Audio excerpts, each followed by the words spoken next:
मैंने मात्र 3 दिनों में अपने बालों को इतना लंबा, घना और मजबूत बना लिया है। अगर दोस्तों आपको भरोसा नहीं हो तो एक बार पूरा वीडियो ध्यान से देखिएगा। आगे मैं आपको लाइव प्रूफ करके भी दिखाने वाली हूँ कि कैसे आप सिंपल घर की होम रेमेडीज़ का इस्तेमाल करके आप भी अपने बाल इस तरह से लंबे, घने और मजबूत बना सकते हैं। साथ ही में दोस्तों आप देख सकते हैं मेरे बालों पे बहुत ही बढ़िया सी शाइन आई हुई है। मैंने बाहर का कुछ भी महंगा प्रोडक्ट यूज़ नहीं किया है, यकीन कीजिएगा मेरा। अगर आप भी इस तरह से घर की रेमेडीज़ का यूज़ करेंगे मेरे बताए गए तरीके से, तो आपके बाल भी इस तरह से शाइनी हो जाएंगे, सिल्की हो जाएंगे, साथ ही में ग्लॉसी भी हो जाएंगे। तो अगर आपको मुझ पे भरोसा नहीं हो तो एक बार इस रेमेडी का ज़रूर से इस्तेमाल कर लीजिएगा। और हाँ दोस्तों, इस रेमेडी को बच्चे भी यूज़ कर सकते हैं, कुछ भी इसके साइड इफ़ेक्ट नहीं है। तो अगर आपके बालों में गंजापन आ गया है, बहुत ज़्यादा हेयर फॉल हो रहा है, बाल झड़ रहे हैं आपके, या फिर आपको जल्दी से बाल लंबे करना है, तो एक बार ये रेमेडी को ज़रूर से आजमा के देखिएगा। आपको 3 दिनों में ही बहुत ही बढ़िया रिजल्ट देखने को मिलेंगे। लेकिन याद रखिएगा मेरे बताए गए तरीके से ही आपको इसको यूज़ करना है, क्योंकि जब मैंने इसको लगाया था ना मुझे बहुत ही अच्छा रिजल्ट मिला। तो मैं चाहती हूँ आप भी इस रेमेडी का इस्तेमाल करें और आपको भी उतने ही फ़ायदे हो। तो यहाँ पे दोस्तों मैंने 1 कप के करीब पानी गर्म होने के लिए रख दिया है। जैसे ही हमारा पानी गर्म हो जाएगा उसमें हम डालेंगे दोस्तों अलसी, यानी कि फ्लैक्स सीड्स। दोस्तों ये आसपास कहीं भी आपको मिल जाएगा, लेकिन ये बहुत ज़्यादा कारगर होता है हेयर फॉल रोकने में। जी हाँ दोस्तों, अगर आपके बाल ना बहुत ज़्यादा झड़ रहे हों तो एक बार इस रेमेडी का ज़रूर से यूज़ कर लीजिएगा। बाल झड़ना तो पूरी तरह से बंद ही हो जाएगा। साथ ही में अगर आप अलसी का इस तरह से यूज़ करेंगे जैसे मैं बता रही हूँ, तो आपकी नई ग्रोथ उगना स्टार्ट हो जाएगी। यानी कि ऐसा नहीं है कि आपके बाल टूट गए हैं तो वो वापस नहीं आएंगे दोस्तों, नई ग्रोथ भी होने लगेगी इस रेमेडी से। उसी के साथ आपके बाल में एक वॉल्यूम भी आ जाएगा, वो मोटा होना स्टार्ट हो जाएंगे। अगर आपके बाल पतले भी हो ना तब भी आप ये रेमेडी का ज़रूर से यूज़ कीजिएगा, वो मोटे होना स्टार्ट हो जाएंगे। स्प्लिट एंड्स यानी कि 2 मुँहे बाल आपके बहुत ज़्यादा हो रखे हैं ना, तो फिर भी आपने ये रेमेडी का यूज़ ज़रूर से करना है। तो पानी आप देख सकते हैं जैसे ही गर्म हो जाएगा तो उसमें हमने डाल देना है 1 चम्मच अलसी के बीज। ठीक है, उसके बाद हम दूसरा इंग्रेडिएंट यहाँ पे ले रहे हैं मेथी दाना। ये भी हम सबके घर पे आसानी से मिल जाता है। इसमें होता है दोस्तों निकोटिनिक एसिड और प्रोटीन, जो कि टूटते और झड़ते बालों को रोकता है। बीच से ही अगर आपके बाल बहुत ज़्यादा कमज़ोर हो गए हैं, बहुत ज़्यादा पतले हैं, तो उन्हें ये अंदर से स्ट्रेटन करता है और टूटने से रोकता है। क्योंकि दोस्तों ये हेयर रूट्स को मजबूत करता है, जिससे बाल अगर बहुत ज़्यादा पतले हैं तो वो भी रूट से मजबूत हो जाएंगे इसे लगाने के बाद। डैंड्रफ बहुत ज़्यादा हो रहा हो, जैसे कि अभी मौसम चल रहा है ठंड का, और ठंड में ना हर दूसरे इंसान को डैंड्रफ होता ही है, तो आप ये रेमेडी का इस्तेमाल कर सकते हैं अगर आपको बहुत ज़्यादा डैंड्रफ भी हो रहा हो। क्योंकि इसमें होता है एंटी फंगल प्रॉपर्टीज़, जो कि खुजली हो रही हो, आपको किसी भी तरह का इन्फेक्शन हो रहा है, वो भी इससे कम हो जाएगा। तो यहाँ पे हम 1 चम्मच ही डालेंगे दोस्तों मेथी दाना। ठीक है, यहाँ पे पानी उबल रहा है, उसी टाइम पे हमें सारी चीज़ों को डालना है। दोस्तों मैं यहाँ पे आपको इसीलिए इनके बेनिफिट्स बता रही हूँ ताकि आपको पता तो रहे कि जो भी चीज़ हम इसके डाल रहे हैं उनके हमें फ़ायदे ही मिलेंगे, इनके कुछ भी नुकसान नहीं है। ठीक है, तो यहाँ पे मैं ले रही हूँ अगला इंग्रेडिएंट लौंग, जो कि ब्लड सर्कुलेशन इम्प्रूव करता है, जिससे हेयर फॉलिकल्स एक्टिवेट होते हैं और जो ग्रोथ है ना बालों की, वो दुगनी नहीं तिगनी तेज़ी से बढ़ती है। साथ ही में दोस्तों स्कैल्प को डीप क्लीन करता है। अगर आपका स्कैल्प बहुत ज़्यादा ऑयली है, क्योंकि ना मेरा तो बहुत ज़्यादा हो रखा है दोस्तों, तो ना दूसरे ही दिन मेरे बाल इतने ज़्यादा चिपचिपे हो जाते हैं, तो ये उसे भी कंट्रोल करता है। साथ ही में ये बालों में वॉल्यूम देगा, प्रीमेच्योर वाइटिंग, समय से पहले अगर सफ़ेद बाल आ रहे हो ना तो वो भी काले होना स्टार्ट हो जाएंगे इस तरह से रेमेडी लगाने के बाद। तो यहाँ पे हमने 4 से 5 लौंग भी डाल दिए हैं। और उसके बाद मैं यहाँ पे ले रही हूँ दोस्तों आंवला। तो मैं यहाँ पे सूखा आंवला यूज़ कर रही हूँ। अगर दोस्तों आपको यहाँ पे गीला आंवला मिल जाए, जैसे कि फ्रेश आंवला मिल जाए, तो आप वो भी ले सकते हैं। मैं क्या करती हूँ ना, इसे सुखा के रख लेती हूँ, क्योंकि ना हर टाइम ये अवेलेबल नहीं होता है दोस्तों, तो मैं इस तरह से सुखा के उसको रख लेती हूँ। और जब भी मुझे रेमेडी बनाना होती है तो मैं 1 आंवला, मतलब 4 जो फाक होती है ना उसकी, उसको डाल देती हूँ। ठीक है, अगर आप फ्रेश आंवला ले रहे हैं तो आपको 1 आंवला ले लेना है। दोस्तों आंवला ना नेचुरल मेलेनिन को बूस्ट करता है, जिससे क्या फ़ायदा हो जाता है, जो आपके बाल है ना वो काले ही बने रहते हैं। बालों को घना और मोटा और स्ट्रॉन्ग बनाने में ये बहुत ज़्यादा कारगर होता है। और पता है आपको, ये अंदर से बालों को नरिश करता है, साथ ही में बालों में शाइन देता है, उनको एक ग्लॉसी टच देता है। और उसके बाद दोस्तों, आपकी अगर डेड स्किन सेल्स निकलती है ना बाहर, तो उन्हें भी ये रिमूव करने में बहुत ज़्यादा हेल्प करता है। तो आपने देखा, जो भी चीज़ हमने इसमें यूज़ की है उनके फ़ायदे ही हैं, नुकसान कुछ भी नहीं है। ठीक है, तो हमने लिया था 1 चम्मच अलसी, 1 चम्मच मेथी दाना, 5 से 6 हमने लौंग डाले हुए हैं और 1 हमने डाला है आंवला। मैंने सूखा आंवला लिया है, आप फ्रेश भी ले सकते हैं। ठीक है, इसे हमें उबलने देना है लो फ्लेम पे। कब तक? तो देखिए दोस्तों, 8 से 10 मिनट आपको बढ़िया तरीके से उबलने देना है, या फिर जब तक कि आप देख सकते हैं जो हमारा पानी था वो आधा नहीं हो जाता। यहाँ पे आप कलर भी देख सकते हैं, ये चेंज होने लगा है और उसी के साथ जो पानी की क्वांटिटी है वो भी कम हो गई है और जो हमने इस सिरम को बनाया है वो भी थिक हो जाती है। क्यों? क्योंकि हमने इसमें डाला है अलसी, और अलसी ना सिरम को थिक करने में बहुत ज़्यादा कारगर रहती है। यही हमारे बालों में एकदम शाइन लाएगी और बालों को एकदम सॉफ्ट और सिल्की बनाने में बहुत ज़्यादा इफेक्टिव होती है। तो यहाँ पे आप देख सकते हैं, जैसे जैसे हमने इसको उबलने दिया ना, तो पानी की क्वांटिटी कम होती जा रही है और सिरम एकदम गाढ़ा होना स्टार्ट हो गया है।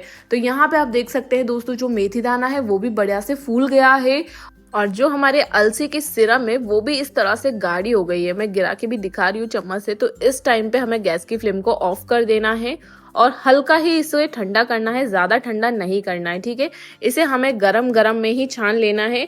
क्यों दोस्तों? क्योंकि जो अलसी जो हमने इसमें डाली हुई है ना, अगर आप इसे ठंडा करके छानेंगे तो वो छन नहीं पाता है। ठीक है, इसीलिए जैसे ही यह हल्का गर्म हो, ठीक है, थोड़ी देर आप 1 मिनट या 2 मिनट के लिए साइड में इसको रख सकते हैं, लेकिन ज़्यादा ठंडा नहीं करना है, नहीं तो बहुत दिक्कत आती है छानने में।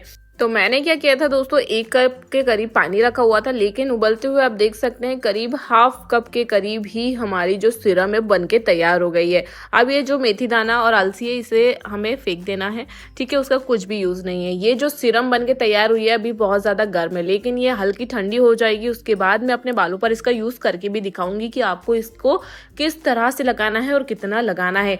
अभी आप देखेंगे धीरे धीरे ना ये गाढ़ी होना भी स्टार्ट हो जाएगी। ज़्यादा गाढ़ा भी नहीं करना है दोस्तों, क्योंकि मैं ना स्प्रे बॉटल में भर के इसका यूज़ करती हूँ, बहुत ही आसानी से लग जाता है। अगर आप ज़्यादा ठंडा करके स्प्रे बॉटल में भरेंगे ना तो उससे भी निकलने में दिक्कत आती है। यहाँ पे आप देख सकते हैं, मैं आपको दिखा भी रही हूँ, हल्का सा ये ना चिपचिपा होता है।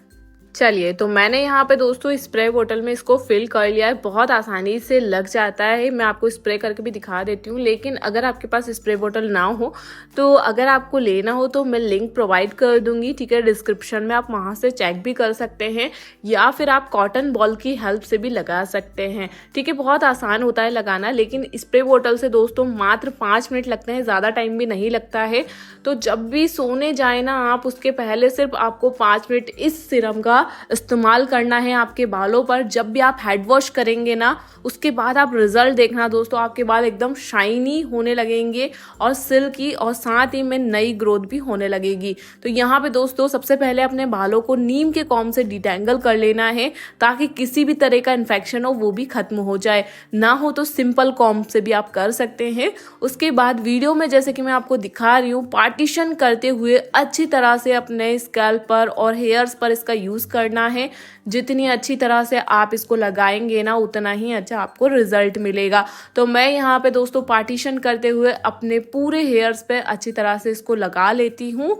ठीक है, यहाँ पे दोस्तों रोजाना इस सीरम को आपको बनाना है और रोजाना ही अपने बालों पर इसका यूज करना है। 7 दिन आप करके तो देखिए, 3 दिन में आपको फर्क महसूस होने लगेगा जब आप फर्स्ट टाइम हेड वॉश करेंगे। लेकिन 7 दिन आप इसको लगा के देखिएगा, आपकी नई ग्रोथ भी दिखने लगेगी। सबसे अच्छी बात पता है दोस्तों, इस सीरम को लगाने के बाद आपको हेड वॉश करने की बिल्कुल जरूरत नहीं है। रोजाना 7 दिन लगातार आपको रात को लगाना है और जैसे ही ये सूख जाएगा, आपके बाल जैसे पहले थे वैसे ही हो जाएंगे। आगे मैं दोस्तों एक ऑयल भी आपको प्रिपेयर करके बता रही हूँ। ठीक है, तो दोनों चीज़ों को साथ में यूज़ करना है। इस सीरम को आपको रोज़ाना लगाना है और जब आप हेड वॉश करेंगे तो इस तेल का इस्तेमाल करना है। तो चलिए, हाँ, मैं सबसे पहले ले रही हूँ प्याज।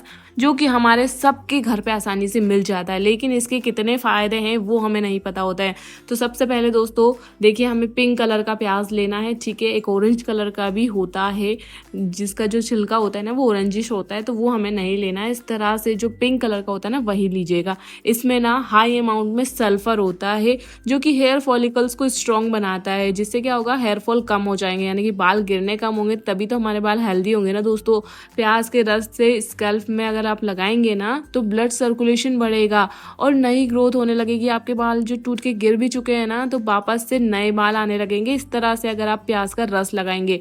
लेकिन आज मैं जो रेमेडी आपको बता रही हूँ ना दोस्तों, इससे आपके बाल नरिश भी होंगे, और अगर आपके बाल बहुत ज़्यादा चिपचिपे फ्रिजी रहते हैं तो वो भी खत्म हो जाएंगे। डायरेक्टली आपको प्याज का रस नहीं लगाना है। कैसे लगाना है और क्या क्या चीज़ इसमें ऐड करनी है उसके लिए आप पूरा वीडियो ध्यान से देखिएगा, ताकि आपको अच्छी तरह से समझ में आ जाए। तो मैंने यहाँ पे एक मीडियम साइज़ प्याज लिया हुआ था, उसे इस तरह से किसनी में मैंने किस लिया है। आप चाहें तो मिक्सी में भी पीस सकते हैं, ठीक है, क्योंकि हमें इसका रस निकालना है। दोस्तों रेगुलर अगर आप प्याज के जूस का रस निकाल के लगाएंगे ना अपने बालों पर सही तरीके से, जैसे मैं बता रही हूँ, तो आपके सफ़ेद बाल वापस से काले होना स्टार्ट हो जाएंगे। साथ ही में नेचुरल शाइन आएगी और डैंड्रफ पूरी तरह से ख़त्म हो जाएगा इस रेमेडी से, क्योंकि ठंड आ रहा है दोस्तों, और ठंड में ना डैंड्रफ की समस्या बहुत ज़्यादा रहती है और मेरे साथ भी है। तो मैं तो ना ये रेमेडी बनाना और लगाना स्टार्ट कर देती हूँ जैसे ही ठंड आना स्टार्ट हो जाता है, क्योंकि जो प्याज का रस है ना दोस्तों उसके साइड इफ़ेक्ट तो कुछ भी नहीं है, फ़ायदे ही फ़ायदे हैं। और ये चीज़ ना नेचुरल है और हमारे घर में आसानी से मिल जाती है। तो बाहर के महंगे महंगे आपको शैम्पू लेने की बिल्कुल ज़रूरत नहीं है अगर आप इस तरह से ये ऑयल बना के लगाते हैं। तो यहाँ पे आप देख सकते हैं दोस्तों, मैंने प्याज का रस पूरी तरह से निकाल लिया है। करीब 3 चम्मच के करीब हमारा जो प्याज का रस है ना वो बनके तैयार हो गया है। और ये जो प्याज बचा हुआ है ना उसे फेंकना नहीं है, उसे आप सब्जी बना सकते हैं, ठीक है। फेंकना बिल्कुल नहीं है, उसे वेस्ट नहीं करेंगे। और यहाँ पे आप देख सकते हैं करीब 3 चम्मच के करीब हमारे एक प्याज में से रस निकल गया है। अगर थोड़ा कम भी हो ना तो कोई दिक्कत नहीं है, आप दूसरा प्याज भी ले सकते हैं। उसके बाद मैं यहाँ पे अगला इंग्रेडिएंट ले रही हूँ दोस्तों, नींबू यानी कि लेमन। ये नेचुरल एंटी फंगल प्रॉपर्टीज़ होती है इसके अंदर, जो कि डैंड्रफ और इन्फेक्शन को पूरी तरह से ख़त्म कर देती है। और साथ ही में जैसे कि मैंने आपको बताया कि अगर आपके बाल बहुत ज़्यादा फ्रिजी रहते हैं तो उसके लिए ये बहुत ही अच्छा वर्क करता है। एक्सेस ऑयल को ये खींच लेता है, जिससे पता है आपके बालों में ना एक बाउंस आ जाएगा और साथ ही में वो फ्रिजी बिल्कुल नहीं रहेंगे। और यहाँ पे दोस्तों हमने सिर्फ आधा लेमन लिया है, मतलब 1 चम्मच हमें नींबू का रस चाहिएगा, ठीक है। तो वहाँ पे ना उसमें से रस निकल नहीं रहा था, तो मैं चन्नी की हेल्प से यहाँ पे निकाल रही हूँ ताकि बीज इसमें रह जाए, ठीक है।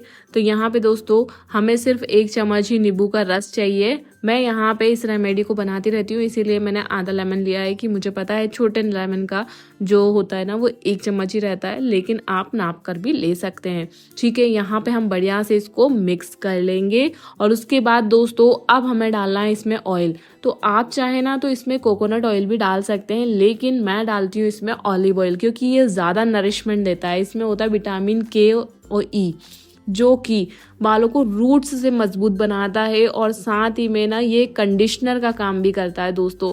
ये मॉइस्चर लॉक करेगा, हमारे बालों को सॉफ्ट बनाता है। क्योंकि जो प्याज का रस होता है ना दोस्तों, मैंने आगे बताया आप डायरेक्टली नहीं अप्लाई करें, क्योंकि अगर आप ऐसा करेंगे ना दोस्तों तो आपके हेयर फॉल और ज़्यादा होने लगेंगे। इसीलिए मैंने कहा कि पूरा वीडियो ध्यान से देखिएगा। देखिए इस ऑयल को डालने से मॉइस्चर लॉक हो जाएगा, साथ ही में आपके जो बाल है ना ड्राई नहीं रहेंगे। अगर आपने सिंपली प्याज का रस ही लगाया ना दोस्तों तो उससे आपके बाल ड्राई हो जाएंगे और बहुत ज़्यादा हेयर फॉल होने लगेगा। स्प्लिट एंड्स यानी कि 2 मुँहे बाल की समस्या खत्म हो जाती है इस ऑयल से। साथ ही में बाल सिल्की सॉफ्ट और स्मूथ बनते हैं और लंबे तो होते ही हैं, वो भी नेचुरल तरीके से, और नए बाल भी आने लगेंगे दोस्तों अगर आपके पूरी तरह से बाल टूट गए हैं। तो देखिए मैं आगे आपको वीडियो में लगा के भी दिखा रही हूँ कि कैसे आपको लगाना है और कितने टाइम के लिए लगाना है, क्योंकि दोस्तों अगर आपने ज़्यादा टाइम के लिए भी इसको रखा ना तो वो भी फायदेमंद नहीं रहेगा, ठीक है। फिर आप कमेंट में बोलेंगे दीदी रेमेडी इफेक्टिव नहीं है, इसीलिए पूरा वीडियो ध्यान से देखिएगा। आगे मैं अपने बालों पर भी इसको अप्लाई करके दिखा रही हूँ कि हमें कैसे लगाना है, कितना लगाना है और कितने टाइम के लिए लगाना है। तो यहाँ पे दोस्तों मैं इस तरह से लगाती हूँ, आप देख सकते हैं। हमें पहले बालों को सही से सुलझा लेना है, डिटेंगल कर लेना है, उसके बाद ना अच्छी तरह से रूट्स पर हमें लगाना है, ठीक है। हमें सिर्फ इस ऑयल को रूट्स पर ही लगाना है, हमें बालों की लेंथ पर नहीं लगाना है। तभी मैंने दोस्तों यहाँ पे 3 चम्मच ऑनियन जूस लिया हुआ था। स्टार्टिंग में आपको लगा होगा कि ये इतना कम अपने इतने बालों पर कैसे लगाएगी, लेकिन आप देख सकते हैं वीडियो में अच्छी तरह से अपने बालों पर अप्लाई करना है। उसके बाद आपने दोस्तों 10 मिनट हल्के हाथों से मालिश करनी है, तब ये गीला ही रहेगा, ठीक है। सूखने के बाद मालिश नहीं करें, क्योंकि जो प्याज का रस होता है ना, उससे थोड़ा सा जो स्कैल्प होता है ना वो हार्ड हो जाता है। और इसे अब हमें कितने टाइम के लिए रखना है, तो दोस्तों इसे सिर्फ आप 30 मिनट के लिए अपने बालों पर रखेंगे। उसके बाद आपने हेड वॉश करना है, इस चीज़ का ध्यान दीजिएगा। सीरम रोज रात को अपने बालों पर आपने अप्लाई करना है। सूखने के बाद आपके बाल एज इट इज हो जाएंगे। और इस ऑयल को दोस्तों आपने हफ्ते में जब आप हेड वॉश करेंगे उससे 30 मिनट पहले ही लगाना है। बहुत ही अमेजिंग रिजल्ट मिलेगा, एक बार जरूर ट्राई कीजिएगा और मेरे साथ फीडबैक शेयर करना बिल्कुल मत भूलिएगा। चलिए मिलते हैं ऐसे ही अच्छे वीडियो के साथ, तब तक अपना और अपनों का ख्याल रखिए। जय श्री श्याम।